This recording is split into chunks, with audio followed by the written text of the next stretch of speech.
He is opted out of his 2-year deal, so he's a free agent again. What are the odds that nobody wanted him at the trade deadline? What do you think? 0. You have a consensus there? Yes. I would hope so. I'm sure he was in some level of demand. Correct me if I'm wrong. Right at the deadline, was he having a small injury? Was there an injury there? He was injured at the beginning of the year. I think near the deadline was when we found out that he was unvaccinated and couldn't go to Canada. Oh, okay. Maybe that was it. Because they even asked him, like, hey, if you had to go to Toronto, would you get vaccinated? And he's like, I don't know. I just think in these situations, the thing we'll never know is, was the best offer that was possibly out there, did they judge that higher or lower in value than the odds of him wanting to stick around for a second year?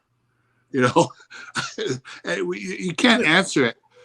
Certainly now in hindsight, now that he's leaving, you'd say, yeah, they should have dealt him and got what they could get. But,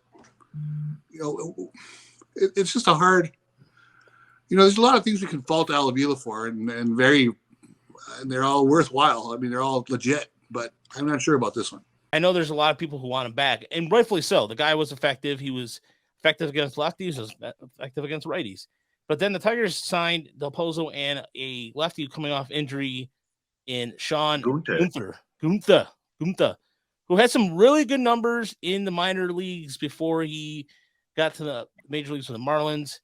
He is a lefty, so that it makes sense. It seemed like they're stockpiling, so they're going to look at what he has. He has really good numbers in terms of his possible swing and miss stuff, but the Ks are not up there yet. He was walking quite a bit, but down in AA and AAA for Florida, he was doing really well. So I don't know. I think the Tigers might just move on. That's just me, though. One of the things that's really hard to know is how much was Al Avila even involved in the trade deadline? Yeah. Like, was he already on the way out? Was he basically excommunicated? Was he fighting like hell to keep his job? And did he think that the Tigers just had a horrible string of bad luck this year and he could get one more year and having Chafin back was key to next year? I don't know. Maybe Andrew Chafin told Avila he was coming back, and then when they brought in Scott Harris told Chafin, we don't want you, or the other way around. Like, it's so hard to know. I do find it impossible to believe that there weren't teams checking in on Chafin. He was one of the best left-handed relievers available. But yeah, and it's also like, you just don't know how much the Tigers valued him. I mean, they got Sawyer Gibson-Long for Michael Fulmer, who is probably a number 7 starter at best.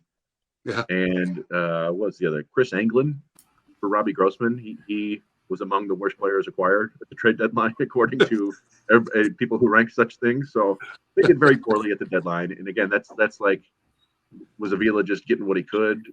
I don't know. Was he trying to look active just to make it seem? But yeah, I don't know. It's a bummer to lose Chafin for nothing because he was good. But it was his prerogative to opt out, and he did.